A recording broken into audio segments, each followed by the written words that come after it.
Selamat malam semua pebisnis kuliner ada di seluruh Indonesia. Ketemu lagi dengan saya, Sarita Suteja di Foodies on Sharing, program ngobrol-ngobrol santai yang menghadirkan narasumber-narasumber menarik di bidangnya, didedikasikan untuk kemajuan foodpreneur di seluruh Indonesia. Foodies the first F&B education platform Indonesia. Nah, teman-teman, malam ini kita juga akan menunggu salah satu narasumber kita terhubung. Sebentar saya akan coba terhubung dulu ya teman-teman yang sudah ada di live IG kita malam ini. Itu boleh sambil dada-dada sambil silaturahmi mungkin. Sebentar saya akan coba hubungi ya.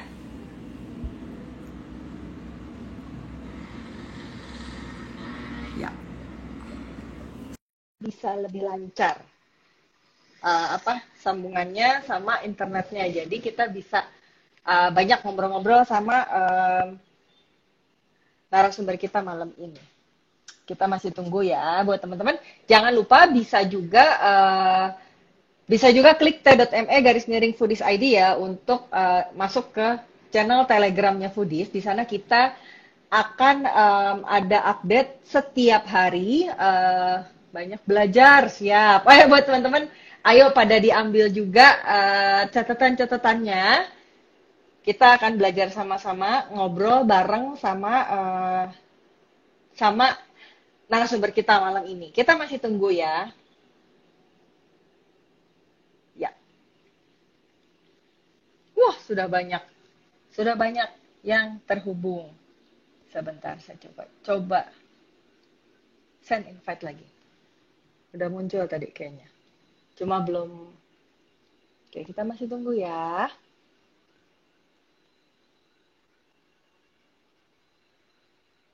Ya. Belum bisa kayaknya.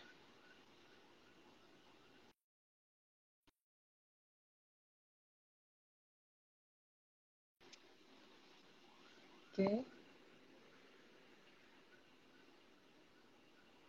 Halo. Belum. Ya. Siap, sembari mempersiapkan buka usaha, siap. Halo, selamat malam. Oh, halo malam. Halo. Oke. Akhirnya bisa tersambung juga, bahagia saya. Iya, akhirnya. Lagi menunggu Halo, apa tadi ya. kabar Kimberly? Halo, baik. Ini di mana nih? Di Jakarta atau di mana? Iya, saya di Jakarta, di daerah Pluit. Oh, Pluit. Oke, itu Iya. rumah masa kecil saya ternyata. Lama tinggalnya Di di mana Pluit nih? ya. Oke. Iya. Apa? Oh, kalau sekarang di Bandung. Tapi dulu Oh, di kecilnya di Bandung. Muara Karang. Jadi kalau Muara Karang Pluit Oh, udah hafal. tetangga ya, berarti. Iya, makanya. Oke, nah mungkin malam ini kita pengen ngobrolin tentang tips desain sukses di bisnis kuliner ya. Teman-teman nih pada boleh ngambil catatan, kalau mau dicatat boleh. Tapi yang hari ini malam ini pengen nanya nanti sama Kimberly itu boleh, tapi dimohon banget nanyanya di kolom komen, di kolom Q&A ada di bawah ya, karena komennya sementara akan aku matiin dulu biar kita bisa ngobrol lebih santai, lebih fokus sama Kimberly. Oke. Nah, mungkin kenalan dulu kali ya, kan pasti teman-teman foodpreneur yang lagi pada nonton sekarang pasti belum pada kenal lah ya sama Kimberly, ya iyalah ya. Karena kan ini pertama kalinya Kimberly kayaknya kita ngobrol sharing bareng ya. Nah, mungkin boleh kenalan Iya. dulu secara singkat kali ya. Maksudnya Kimberly ini siapa, latar belakangnya apa, sama mungkin sekarang lagi sibuk di mana. Silakan. Halo semuanya, salam kenal. Nama saya Kimberly, saya sebagai art director di Putih Agency. Saya latar belakangnya sebelumnya di graphic designer. Kemudian sekarang ini saya lagi sibuk bersama dengan Putih Agency membantu UMKM, pihak-pihak UMKM untuk mengembangkan bisnisnya mereka gitu. Jadi kami memang lebih fokus ke digital marketing, kreatif ideas dan segala macam yang berhubungan tentang desain gitu. Segala sesuatu yang berhubungan dengan desain ya. Jadi kayaknya emang pas Yes. banget hari ini kita ngobrolnya sama Kimberly. Karena art Iya. director kan udah jelas lah ya pasti segala sesuatu yang berhubungan dengan desain dan visual tentunya. Nah, boleh Hmm. dong cerita dikit dong tentang Putih Agency-nya sendiri. Boleh nggak? Dikit aja. Oke. Boleh, boleh. Putri Agency ini kita udah bergerak sekitar 3 sampai 4 tahun. Nah, waktu itu kita pertama kalinya tuh bergerak di bidang pertama kali banget kita menjalankan bidang di e-commerce. Waktu itu kita pernah membantu salah satu marketplace terbesar juga di Indonesia. Kemudian seiring berjalan waktu kita coba merambah ke bisnis yang lain.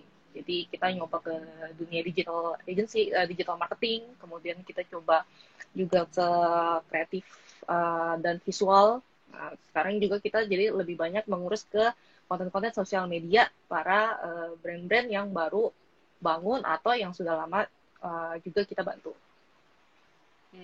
Oke, tapi kayaknya kalau ngomongin tentang yang di handling lah sama Kimberly sendiri sama tim ya, itu kan Ya, tentunya banyak lah. Maksudnya industrinya pasti bermacam-macam toh ya, betul betul. nggak spesifik kuliner ya. Tapi kan kita Mm-mm. pengennya kalau di foodies kita kan lebih banyak bicaranya tentang kuliner sebenarnya. Nah, Ya. Eh, bisa nggak kasih apa ya komen pandangan berdasarkan pengalaman tentunya ya itu Mm-mm. kalau di bisnis industri kuliner sendiri ya apakah Mm-mm. ada nggak sih hal-hal yang membedakan maksudnya spesifik membedakan terutama di desain-desain dan visual ya gitu ada nggak Mm-mm. sih hal-hal spesifik dibandingin industri lain dari sisi desain? Oke, pertama sih yang pastinya untuk di dunia F&B ini pasti itu berbeda banget ya sama yang kayak modelannya kayak korporat, terus yang industri kita bisa bilang industri bank atau yang lain-lainnya gitu. Kalau misalnya di dunia makanan ini, pasti kita pertama fokusinnya ke identitinya, brand identitinya sebuah brand yang dibuat Hmm. nanti. Jadi misalnya selama ini sih kita sering ngerjain juga ada beberapa klien-klien makanan pastinya. Nah, mereka itu udah melek soal namanya brand identity. Itu yang namanya desain, logo, kemudian identitinya sebuah si makanannya dia gitu. Jadi ke depannya itu udah berjalan dan jadi orang tuh lebih mengenal si brand makanannya dia tersebut gitu. Jadi ketika nanti misalnya nih logonya dia tuh muncul di suatu mana gitu, nah orang tuh udah kenal langsung. Apalagi contohnya nih ya, yang paling gampang deh, kayak contohnya tuh McDonald, ya kan? McDonald Ya. orang ketika ngelihat logo M-nya aja, itu udah pasti orang tahu, wah ini McDonald banget nih, gitu. Walaupun dia nggak muncul di suatu yang biasa aja gitu loh, tapi orang langsung mengenal hanya dengan ngeliat logo M-nya aja. Seperti itu sih. Hmm. Berarti lebih ke ini kali ya, apa yang paling penting itu harus melek bahwa yang namanya brand identity itu sebetulnya penting ya, baik sisi, maksudnya dari sisi bentuk, dari sisi warna itu harus dipikirin. Jadi nggak cuma asal ngeplek aja yang penting ada gitu. Iya, karena kan Gitu. kita Nah, dengan oke. brand Nah, identity, itu kan tadi lagi ngomongin. Ya, ya. Ya, ya, silakan, sorry, silakan. karena kita kan dengan brand identity itu sendiri pun itu bisa menaikkan value dari brand kita. Kalau misalnya kita bandingin sama yang makanan lah yang di pinggir jalan gitu yang di gerobak misalnya kan, orang ngelihatnya kalau misalnya oh makanan biasa gitu loh. Sedangkan kalau misalnya kita punya identity sendiri, itu orang jadi lebih mengenal value-nya dari kita sendiri gitu loh. Seperti itu sih. Makanya kenapa aku bilang penting banget nih soal brand identity ini. Gitu. Dan yang paling penting konsisten juga lah ya, gitu kan, untuk dikomunikasikan. Ya, ya, ya. Nah, terus kalau dari sisi ini tadi kan lagi ngomong identity dari sisi mungkin yang visual packaging misalnya ya, gitu seperti itu. Nah, pengen nanya juga sebenarnya dari sisi interior design misalnya. Eh, Kalau misalnya di industri kuliner khususnya, itu adakah pemilihan warna yang cocok misalnya seperti apa? Apakah ada misalnya warna-warna identik dengan F&B gitu kan? Atau apakah gimana caranya menentukan saya pemilihan dimensi area konsumen? Maksudnya kan kayak, oh oke, ini ini lagi ngomongnya nggak PPKM ya. Lagi ngomongnya Ya, kita oke. bisa dine in gitu ya.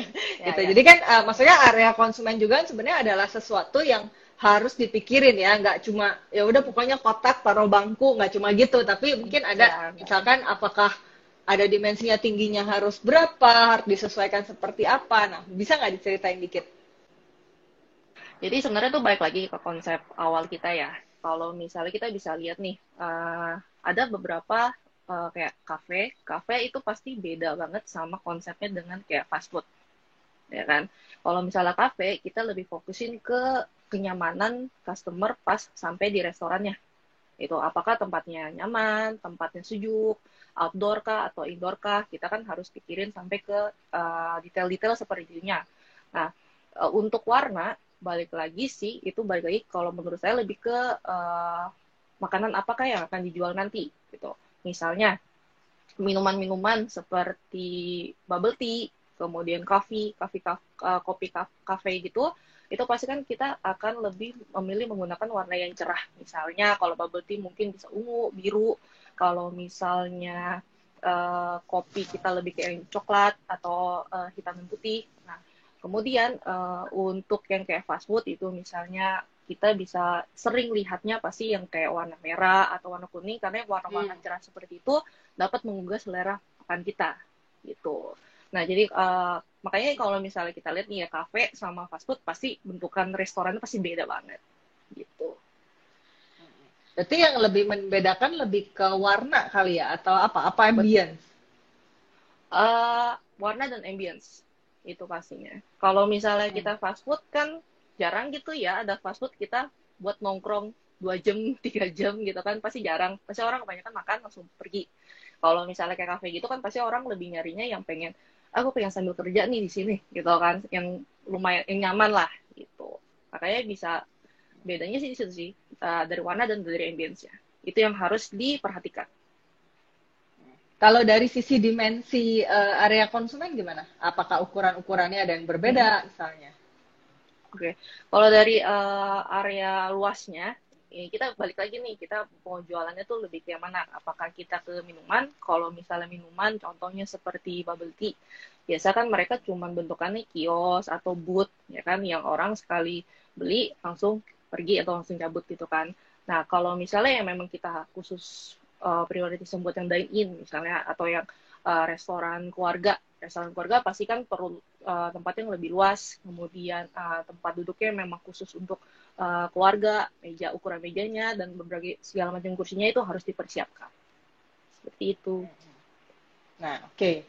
Nah, kalau dari Kimberly sendiri ya, punya ini nggak, punya komen nggak soal Mm-mm. manfaat desain terhadap bisnis kuliner? Maksudnya, sejauh apa sih desain itu harus benar-benar punya impact? Sejauh apa sih si desain ini harus dipikirkan gitu kan? Apa dalam bisnis kuliner? Atau kan banyak juga pebisnis kuliner yang mikirnya, ah desain mah ya gitu-gitu aja seadanya dulu aja lah misalnya gitu kan. Tapi kan sebenarnya Biasanya begitu. pasti pasti ya biasanya begitu kan. Nah, tapi pasti kan Apa? sebetulnya kalau yang mengerti itu kan sebenarnya pasti ada impactnya gitu kan.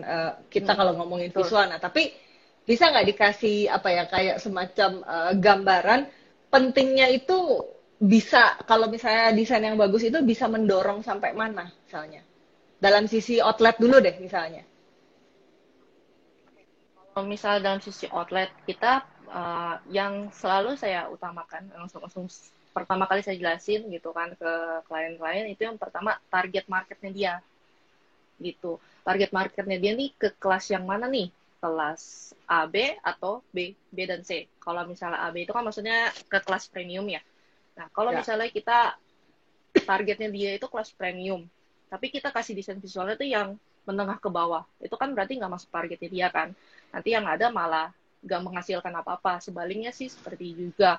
Kalau misalnya targetnya dari menengah ke bawah, B ke C, terus kita kasih desain premium yang mewah gitu kan itu kan juga nggak masuk ke targetnya dia yang ada malah Takut customer-nya malah takut pada masuk. keburu takut duluan gitu iya takut masuk kayaknya mahal nih nggak berani gitu nah itu yang pertama kali banget sih yang aku selalu jelasin ke klien target marketnya kamu kemana nah, itu misalnya kita harus sesuaiin kan Ya. budgetnya si customer targetnya dia seperti itu.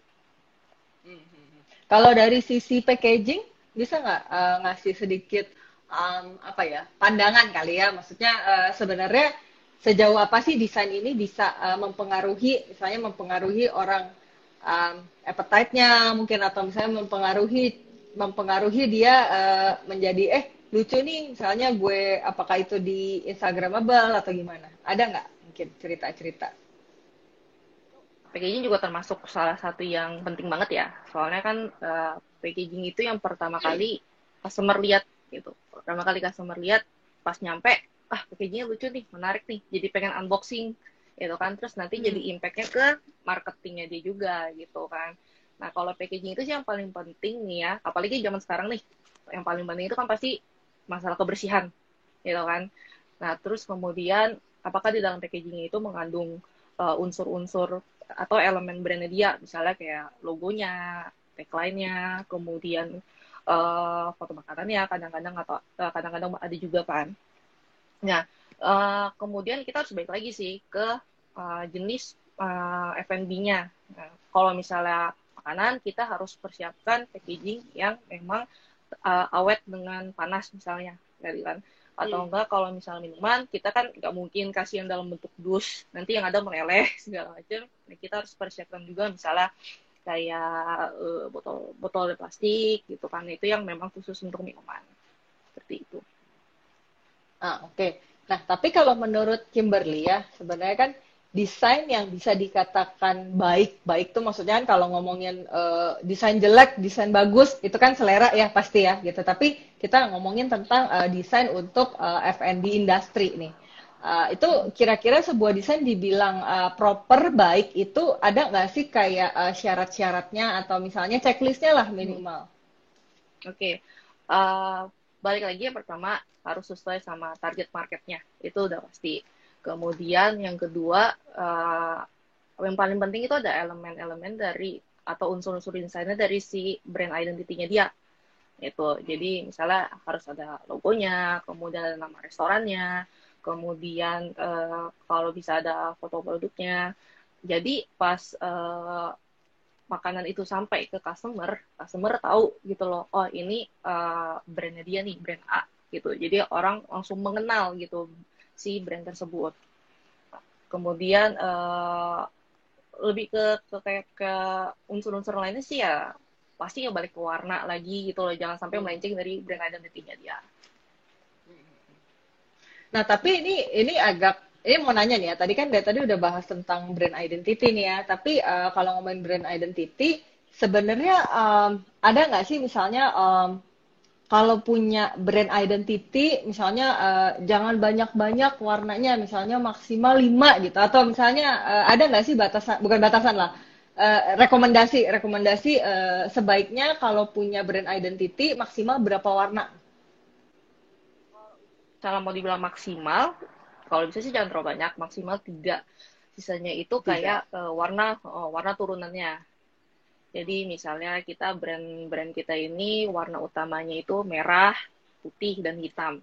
Nah, kemudian pasti kan nggak mungkin kita cuma pakai 3 warna itu kan. Pasti ada warna turunannya misalnya kayak kuning atau orange yang nggak melenceng terlalu jauh dari warna utamanya dia. Seperti itu. Oh, Jadi bisa mungkin dibilang maksudnya kalau warna tambahan atau ya warna ya. atribut lah.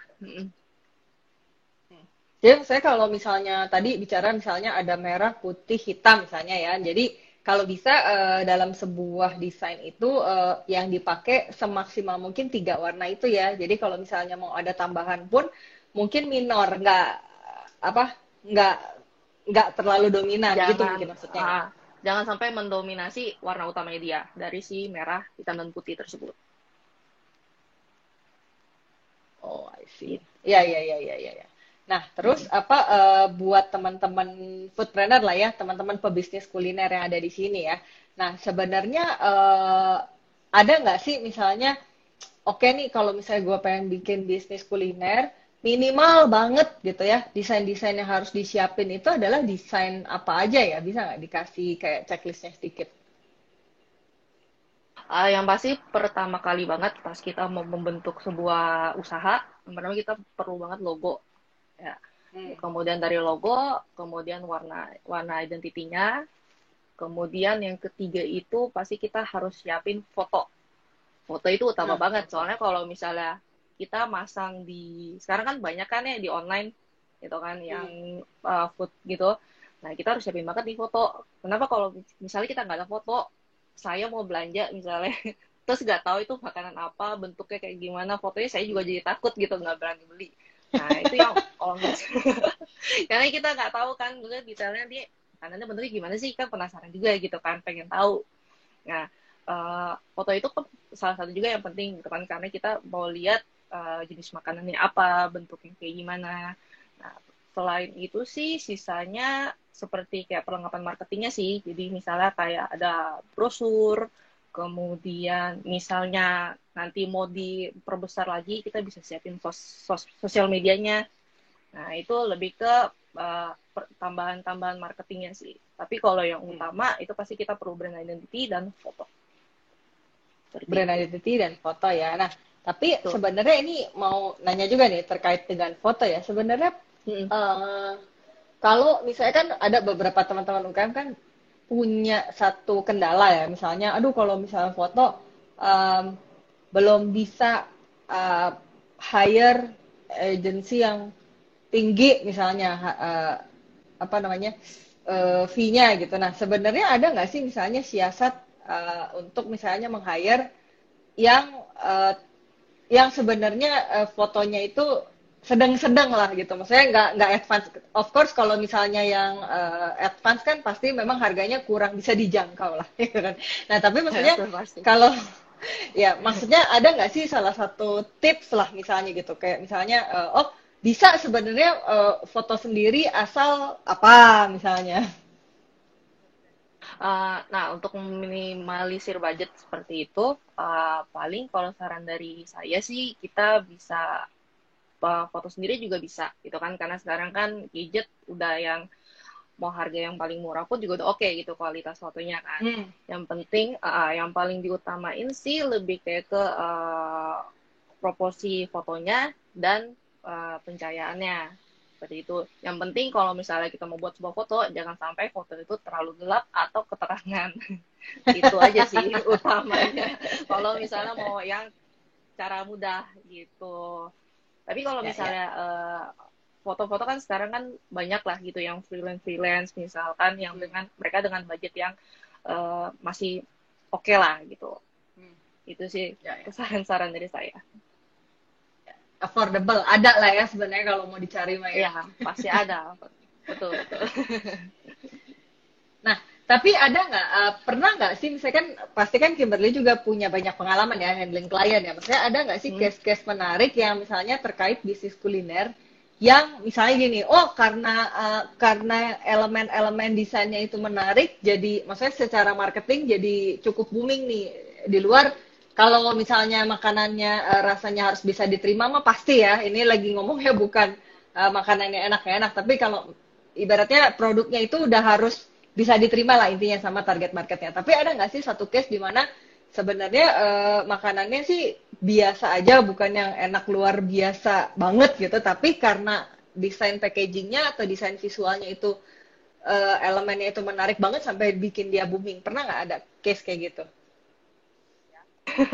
Kalau misalnya aku lihat-lihat sering. Banyak sering. Kayak gitu sih. Iya.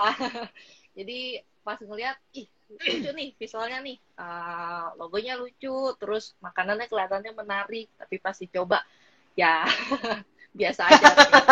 Itu banyak sih. Cuman ya balik lagi gitu kan, karena emang di saat itu pas lagi boomingnya, kemudian dengan tampilan yang semenarik mungkin gitu loh, tapi padahal pas kita coba biasa aja. Nah itu balik lagi, makanya semua karena visual gitu. Kalau misalnya visualnya udah biasa aja, terus pasti coba juga biasa aja, makanannya kan orang juga keburu udah kabur duluan. Itu banyak sih. Kalau misalnya kayak kalau tahun lalu itu, terus yang sebelum kita kena PPKM ini kan banyak tuh yang boba-boba bertebaran. Tiba-tiba ada boba ini, boba itu, segala macam gitu kan. Karena mungkin karena anak-anak zaman sekarang gitu ya, anak-anak milenial pengen nggak ketinggalan zaman, terus ngeliatnya juga lucu gitu, jadinya ya pada berbondong-bondong beli satu-satu gitu, dicobain satu-satu. Cobain satu-satu. Oke. Lumayan tuh sultan Pengalaman tuh nih, soalnya masih pengalaman. budgetnya. Kalau bisa dari sisi interior pernah nggak ada case-nya, Kim? Maksudnya Hmm? uh, apa ya? Sebenarnya kan kalau ngomongin produk kuliner ini mah tuh biasa ya.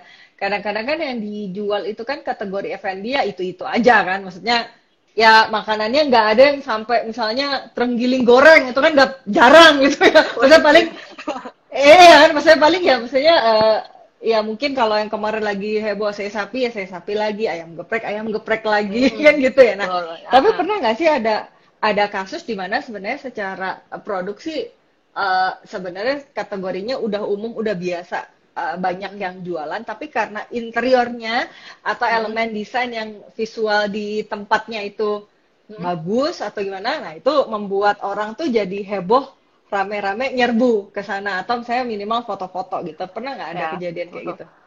ada pernah sih, dan saya juga pernah jadi korban sama. Itu kayak gimana Ngeliat, sih? Maksudnya ya, ya, ya. ya, Silakan. jadi itu sering gitu kan ngelihat, kita kan pasti main sosmed, main Instagram, main TikTok gitu kan, macam-macam, ngelihat ih kok kayaknya seru nih, tempatnya bagus gitu buat foto-foto gitu kan, lumayan kan jadi konten gitu kan kalau misalnya kita bilang. Terus ya udahlah, kita penasaran, coba ke sana, ngantri sejam panjang gitu kan. Ya ternyata pas nyampe biasa aja makanannya. Ya orang ngejar-ngejar ke situ cuman buat balik lagi, cuman buat foto-foto, buat kontennya mereka gitu kan. Itu banyak juga sih yang kayak begitu. Cuman biasanya kalau yang kayak gitu sih aku biasanya sering liatnya, jadinya kayak nggak bertahan lama sih. Pas lagi booming-boomingnya aja rame gitu. Sayangnya makanya kayak kalau misalnya aku lebih lihat gitu ya, sayang sih yang kayak begitu, malah lebih awet yang kayak restoran-restoran keluarga lah. Maksudnya yang lebih awet Hmm. justru yang kayak begitu dibandingkan yang emang orang kesana cuma ngejar tempatnya doang gitu. Nah, terus mau nanya lagi ya. Sebenarnya tadi kan juga udah sempet disinggung tentang logo misalnya ya. Tapi kan ada beberapa bisnis kuliner yang mungkin logo itu kan tidak sama dengan maskot atau icon ya, beda ya, karakter icon ya. Nah, bisa nggak dikasih beberapa pandangan lah? Maksudnya sebenarnya punya ikon atau maskot itu wajib ada atau sebenarnya nggak perlu atau gimana? Kalau misalnya menurut saya sih logo dan maskot itu perlu ya gitu, karena mungkin kita nggak akan sadar dalam jangka waktu yang dekat gitu. Nah nanti kalau misalnya memang berencana gitu loh, brand ini kita mau dalam jangka panjang, better sih kita harus mempersiapkan logo dan maskot tersebut. Karena nanti misalnya contohnya Hmm. kalau misalnya udah terkenal nanti gitu kan, kita kan bisa aja nih maskotnya kita misalnya kita bikinin merchandise kah, atau misalnya kita bikinin, sekarang sosmed kita bisa bikinin komik atau animasi video, itu kan banyak juga yang bisa kita garap lagi dari logo dan si maskot tersebut, seperti itu. Hmm. Oke. Oh ya, nih apa Kimberly, aku sebenarnya pengen punya beberapa info dulu, nggak apa-apa ya, mengenai informasi tentang kelas foodies yang terbaru. Nggak apa-apa ya, sebentar ya, aku minta waktunya ya. Gitu. Oke, nah buat teman-teman yang lagi pada nonton juga, aku mau ngasih informasi mengenai Foodies Online Class batch ke-17 ya, dengan temanya The Power of Design and Packaging for Culinary Business. Jadi isinya apa aja? Nanti isinya itu adalah kupas tuntas tentang kenapa dan bagaimana desain yang berhasil itu bisa memunculkan awareness, mendatangkan traffic, tentunya ya udah awareness, mendatangkan traffic, hingga bisa mendongkrak sales karena mampu menjadi cinta pada pandangan pertama bagi konsumen. Nah, kapan FOC ini akan digelar, Foodies Online Class ini akan digelar di tanggal 20 sampai 22 Agustus 2021. Nanti teman-teman yang ikut di kelas ini bisa akan bentuknya live Zoom dan akses rekaman selama 1 tahun sehingga bisa diulang terus pelajarannya setiap saat dan di mana saja. Nah, pengajarnya siapa? Pengajarnya ada dua. Itu ada Stefani Kurniadi, Chief Operation Officer dan founder dari Foodies dengan 12 tahun pengalaman di bidang brand dan marketing bisnis kuliner. Dan yang kedua ada Fandi Tandriawan, Director of Putih Agency dengan 5 tahun pengalaman dalam value added service, project leader bagi lebih dari 1.000 project dan Lazada Certified Partner sejak 2017. Daftarnya kemana? Daftarnya bisa langsung ke link yang udah aku pin di bawah situ, tuh, atau bisa tanya-tanya dulu juga boleh ke WhatsApp CS-nya Foodies di 0813 1214 7974. Jadi bisa dicatat ya teman-teman ya. 0813 1214 7974. Jadi teman-teman bisa langsung WhatsApp ke CS-nya Foodies untuk tanya-tanya dulu boleh, daftar langsung juga boleh karena kelasnya akan dimulai tanggal 20 Agustus. Oke, kita lanjut ya Kimberly ya. Bentar, tadi sampai mana ya? Bentar. Kita lanjut ya, pertanyaan selanjutnya nih. Tadi ngomongin icon atau maskot sebenarnya cukup penting juga ya tadi ya kalau menurut Kimberly ya. Karena kan kita nggak pernah tahu nanti ke depannya kita membutuhkan, pastinya akan membutuhkan itu ya. Karena bisa menjadi penambah elemen desain kita. Baik itu implementasinya dimanapun ya gitu. Dan biasanya sih yang paling lazim dilakukan orang itu pada saat dia membutuhkan untuk bikin merchandise. Itu biasanya icon atau maskot akan sangat berguna sekali. Nah, tapi pernah nggak sih punya kasus bukan gagal ya, tapi maksudnya ternyata desainnya itu nggak cocok, nggak sesuai atau kurang works lah untuk salah satu bisnis tertentu gitu. Jadi ternyata pengaruhnya malah jadi nggak terlalu baik impact-nya buat bisnisnya. Pernah nggak ada kejadian seperti itu? Kalau misalnya dari desain sampai dia salah impact, misalnya impact-nya ternyata tidak baik itu sih, eh, saya belum pernah sih ngeliat sih. Cuma ada satu kasus di mana ternyata brand identity dan logo dan maskotnya dia itu sama gitu. Kok ada kembaran lagi gitu. Jadi ada dua brand dengan Oh, logo yang sama, identity yang sama. Nah, itu kan jadi berpengaruh parah kan. Malah jadi kayak jatuhnya ke kasus ranah hukum gitu. Makanya jangan sampai gitu kita ya. buat suatu identity nyontek punya identitinya orang gitu. Pokoknya jangan sampai sama persis banget, itu salah satu hal yang sangat bahaya buat nanti kita ke depannya. Gitu. Kalau misalnya bisa kita benar-benar nge-build identity itu dari awal, benar-benar kita rangkum kreatifnya.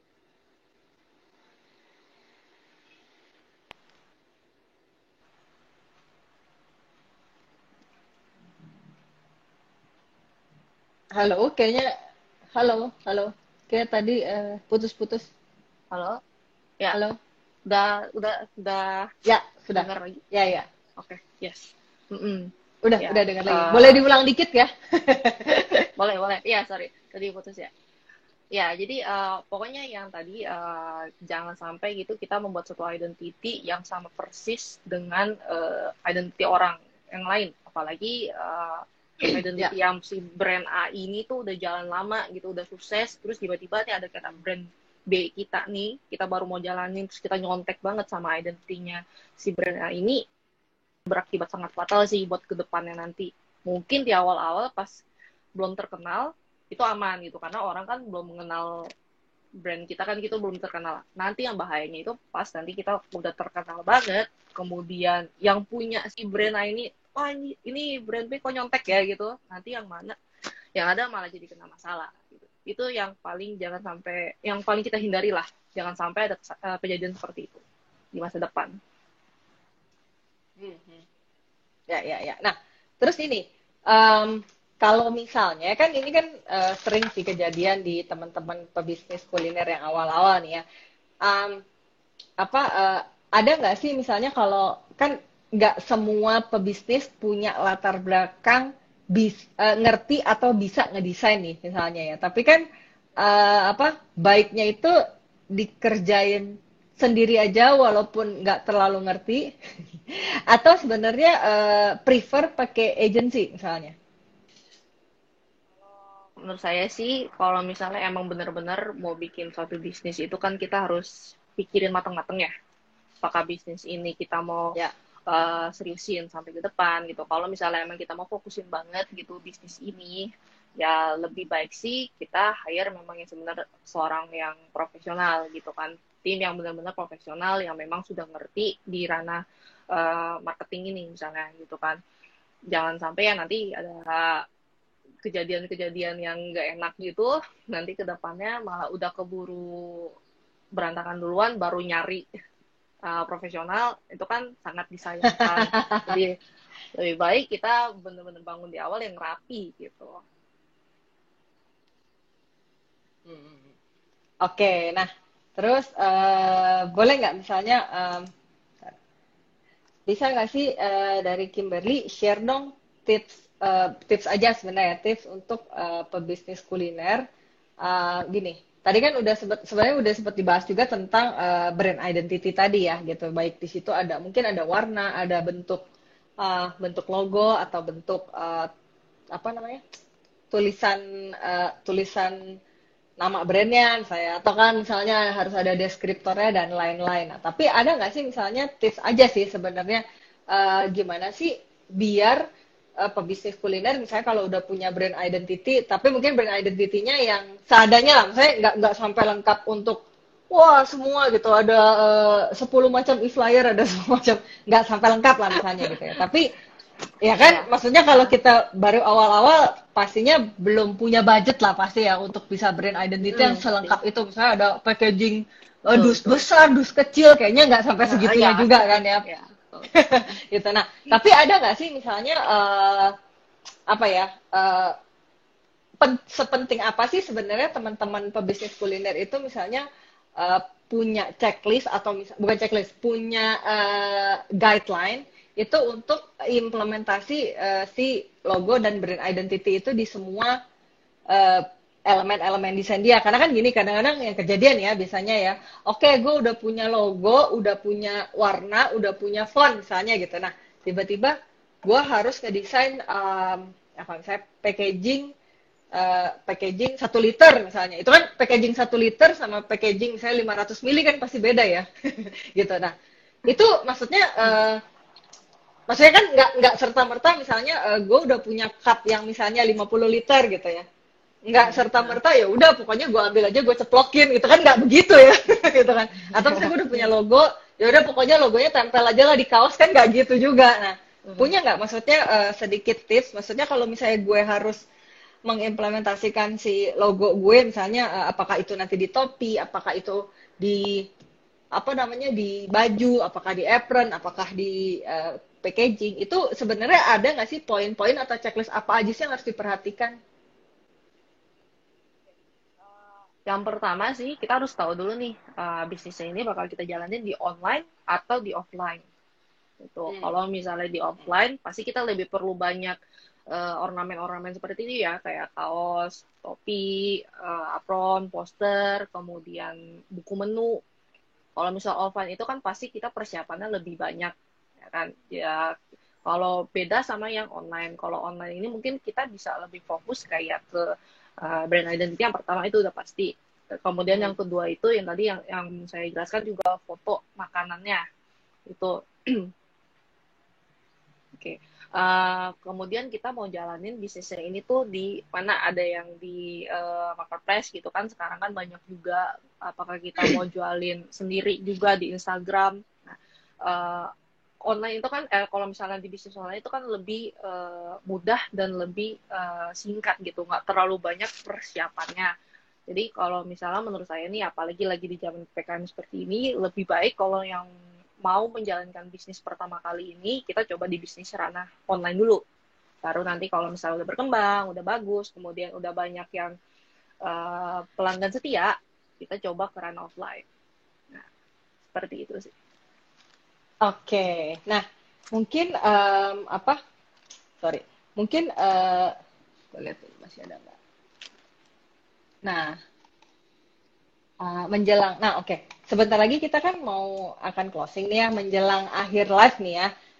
Minta dong beberapa closing statement kali ya dari Kimberly untuk teman-teman.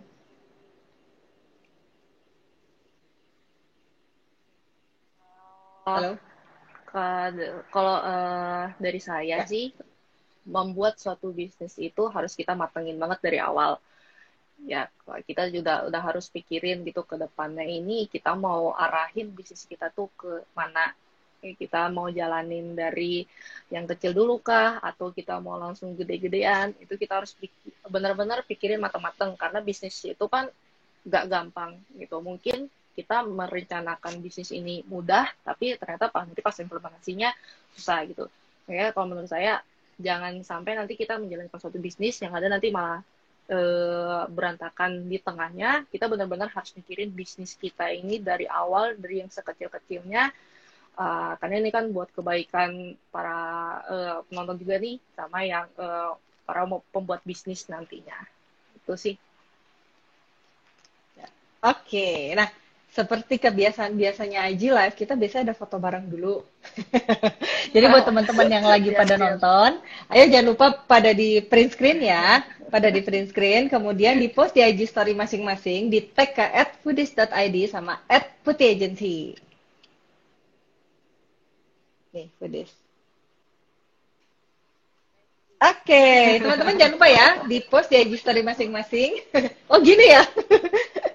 Di post di IG story masing-masing, kemudian di tag ke @foodies.id sama @putih.agency. Oke, thank you banget buat sharing-sharingnya malam ini, Kimberly ya. Semoga nanti kalau misalnya kita minta sharing lagi, semoga masih bersedia ya. Siap, semoga masih bersedia untuk sharing-sharing lagi. Oh ya, kalau mau ngubungin Putih Agency, bisa ke DM IG-nya aja kali ya, buat teman-teman yang pengen tahu Putih Agency sama mungkin pengen kontak Putih Agency, itu bisa langsung di DM aja ke @putih.agency. Di follow dulu aja lah pokoknya, biar kenal dulu. Siapa tahu nanti nyangkut. Iya. Oke, segitu dulu dari saya. Thank you buat teman-teman yang udah nonton. Thank you juga buat Kimberly yang udah mau sharing-sharing di malam hari ini. Semoga semuanya berguna buat teman-teman yang lagi pada nonton. Dan pastinya berkatnya balik lagi ke agensi, ke Kimberly dan teman-teman di Putih Agency tentunya. Oke, selamat malam dari saya. Sampai ketemu di Foodies on Sharing selanjutnya. Dan maju terus ke bisnis kuliner Indonesia. Selamat malam. Thank you, Kimberly.